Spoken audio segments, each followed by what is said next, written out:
Samuel Lino deixou o Pascoal e toda a imprensa de boca aberta com a sua estreia.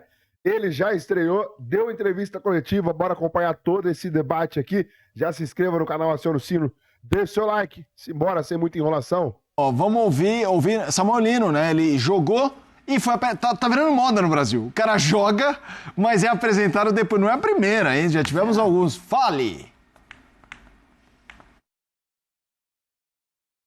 Deu uma travadinha lá. Bom, ser a maior contratação da história do Flamengo é uma coisa incrível, um motivo de muito orgulho. E o nosso time, exatamente como você falou, é um time que tem muito talento, muitos jogadores de muita qualidade, mas o nome não entra em campo, números não entram em campo se você não entrar em campo e não correr, não der tudo de si, deixar a vida 100% aqui no futebol brasileiro, você não vai ganhar, porque ontem vimos contra o Atlético, foi um jogo muito difícil, de muita luta, de muita briga, onde eles estavam jogando o jogo de defender e não deixar o Flamengo conseguir criar jogadas com facilidade. Então acho que números não entram em campo, e eu estou muito tranquilo, estou muito feliz. Eu acho que essa felicidade de estar aqui no Flamengo tá fazendo tirar essa pressão que está existindo por ser a maior contratação do Flamengo. E, bom, isso. Vamos lá, na tela, número Samuel Lino em Flamengo 0, Atlético Mineiro 1. E ó, ele entrou aos 13 do segundo tempo. 4 finalizações, no alvo 1. Ações da área rival 9. Duelos ofensivos 6. Duelos vencidos 6. Dribles completados 3. Algoritmo da ESPN 7,16. A nota dele nesse pouco tempo que ele ficou em campo. Pascoal, Zé, Rafa, Samuel Lino apresentado, estreou assim, jogou pouco tempo, mas Zé, uma correria e assim, tomada de decisão, aquela bola que ele bate, que o Everson faz a defesa ali, aí teve a jogada, maravilhosa. Né?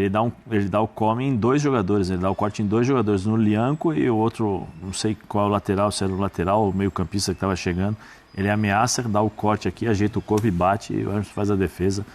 É muito bom jogador mesmo. E a personalidade, né? Que ele pegava a bola do lado esquerdo, foi do lado direito, saiu, voltou para recuperar. Ele é ambidestro. Ele é muito bom. Essa jogada aí, ó. É o Gabriel? Não. Ele já tinha tentado essa jogada, depois na volta ele fez uma jogada igualzinha, e aí ele deu o corte, né, no Lianco. O Lianco ficou parado ali esperando. Essa daí, acho, né? Ó, uma. Muito bom jogador mesmo. Aí é uma boa dor de cabeça. Uma boa dor de cabeça pro Felipe, porque não vai ter como tirar. Se ele mantiver essa... Lógico que foi um pedaço pequeno, né? Uma amostra pequena, mas se ele jogar dessa forma todos os jogos, vai ser difícil de tirar, hein? Fala, Rafa. Não, só para acrescentar uma coisa que às vezes as pessoas fica meio que esquecido esse aspecto em relação ao debate sobre o Samuel Lino. Ele de origem é atacante, né? Jogador que sempre jogou nessa função. E quando ele se transfere, dá uma viajada em alguns centros e para no Atlético de Madrid, ele chega nas mãos do Simeone, e o Simeone entende que a melhor forma de explorá-lo era reconduzindo o time para a linha de 3. Isso foi muito comum na temporada retrasada, não na passada. Na passada ele jogou menos.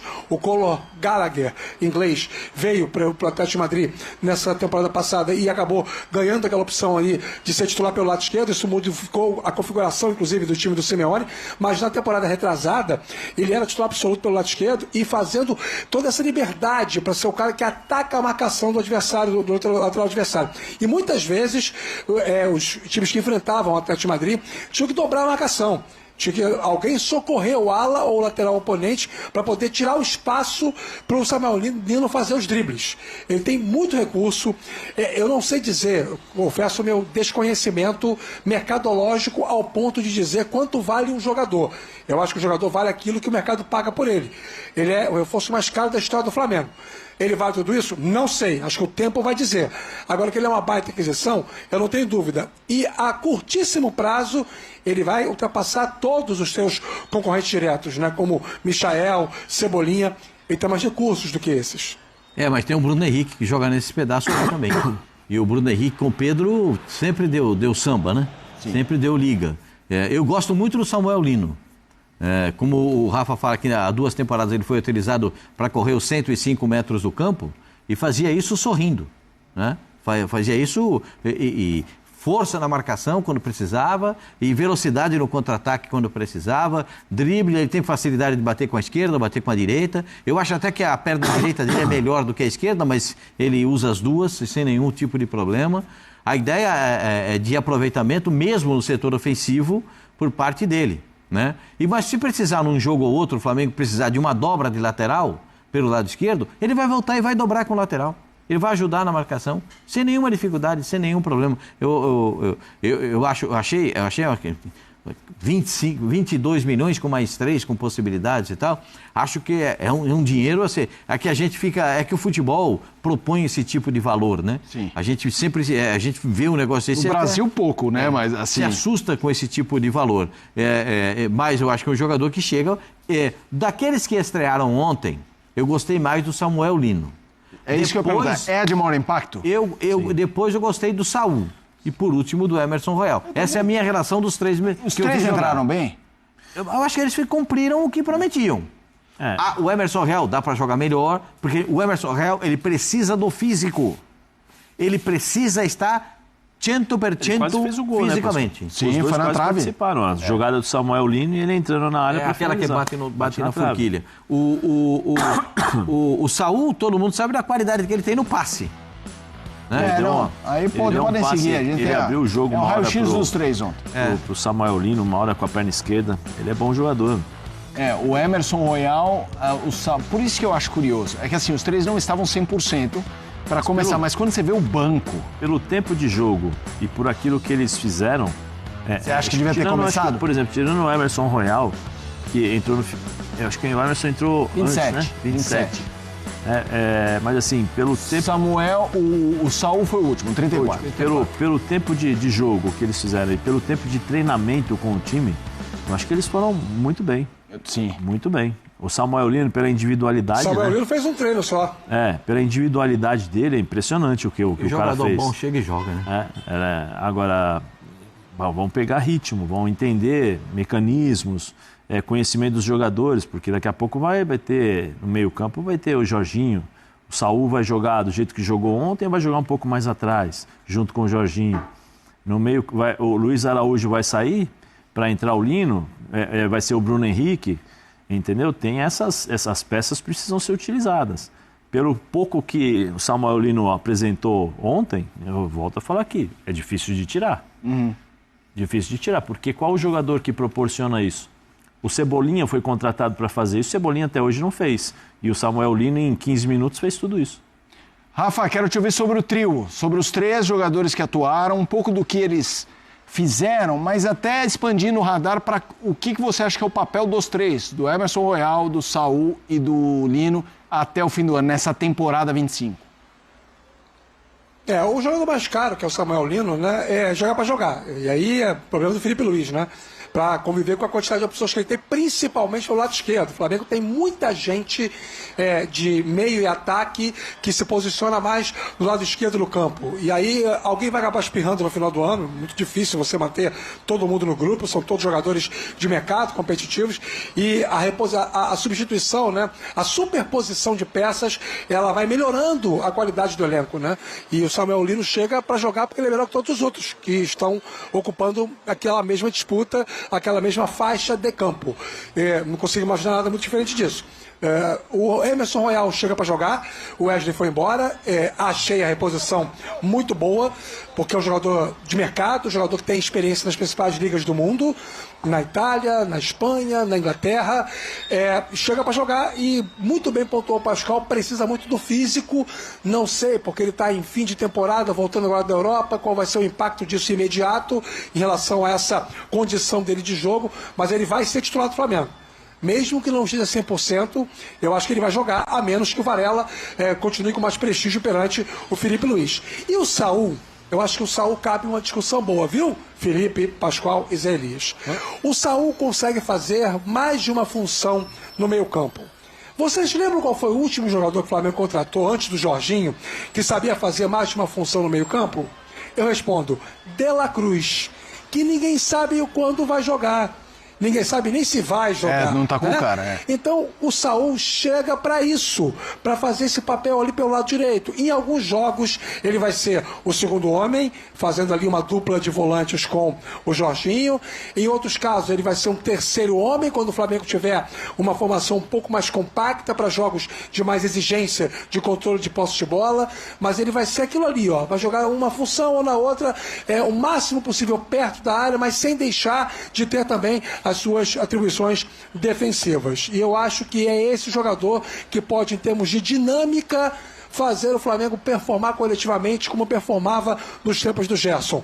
Deixando bem claro o seguinte, o Saul não é o Gerson, são jogadores completamente diferentes, mas o Saul tem recursos técnicos e ontem já deu uma prova, um aperitivo disso, recursos técnicos para poder fazer os seus companheiros jogarem como o Gerson fazia antigamente.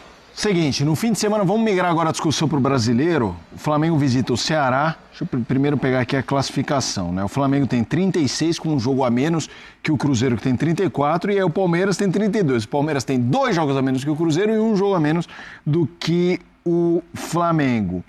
Nos jogos nós temos desses protagonistas da matemática aí do Brasileirão. Ceará e Flamengo, Palmeiras visita o Vitória e o Cruzeiro visita o Botafogo. Aí, a gente tem os jogos aí.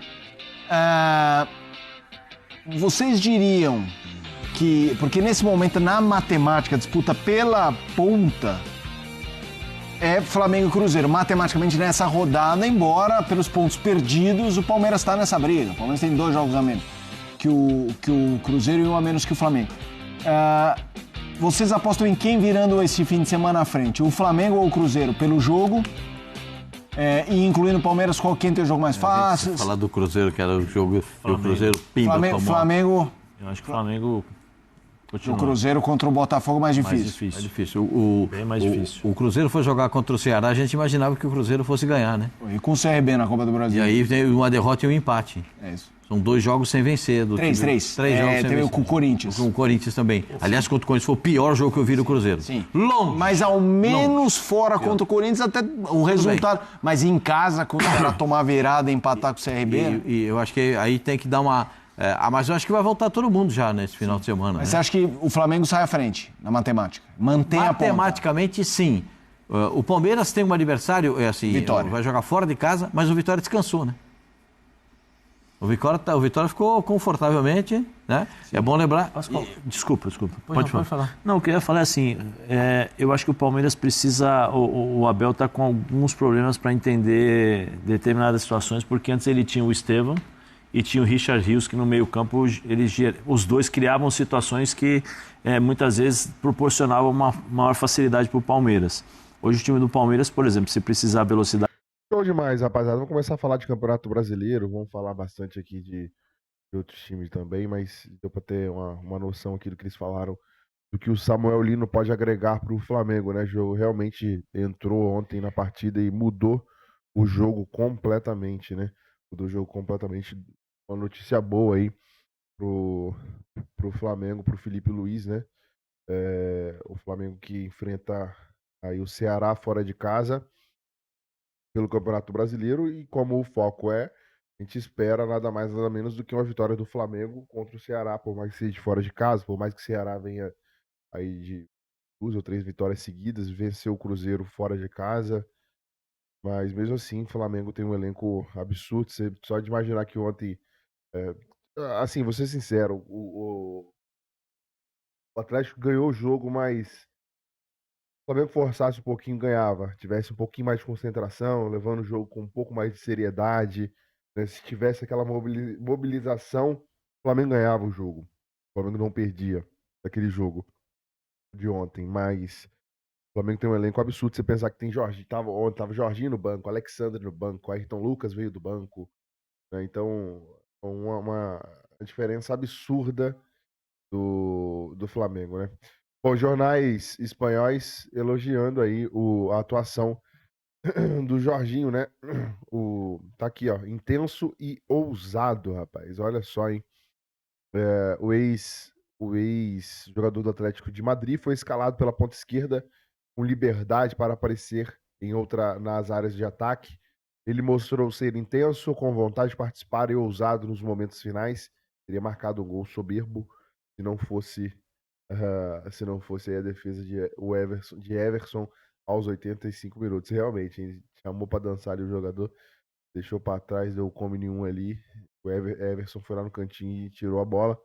Depois fez o gol também, só que estava impedido, né? O Wise enfatizou a força do grupo do Flamengo, principalmente depois dos 2 reforços dessa janela entrarem, né? O potencial do elenco ficou evidente nessa partida. Os estreantes Samuel Lino e Emerson Royal eu falei Saul Lino, né? Saul Lino e Emerson Royal se apresentaram aí no banco de reserva lá de Jorginho, Bruno Henrique, Alexandre, como eu falei. Mesmo assim, Felipe Luiz escalou o time de primeira linha. Pega o elenco do Flamengo que entrou para jogar ontem. Tirando ali, talvez a Alan, tirando o Everton Araújo, titulares, os jogadores seriam titulares de qualquer time. Todos eles. Todos eles. Varela, Léo Pereira, Léo Ortiz, Rossi, o Vinha. Aí pula, né, a dupla de volante, o Alan. O Alan talvez seria, mas o Everton Araújo, infelizmente, não. Pelo menos até agora, não. Ele é o único que puxa o time pra baixo. O Alan também, mas ainda assim tem um pouco mais de experiência. Plata, Luiz Araújo, Pedro, são jogadores que até o Matheus Gonçalves, você pegar os times assim mais inferiores do Campeonato Brasileiro, seria titular, eu acho, em algum time do Brasil, né? Mas enfim, coloca aí a sua opinião nos comentários, se inscreva, aciona o sino, deixa o like e até o próximo vídeo.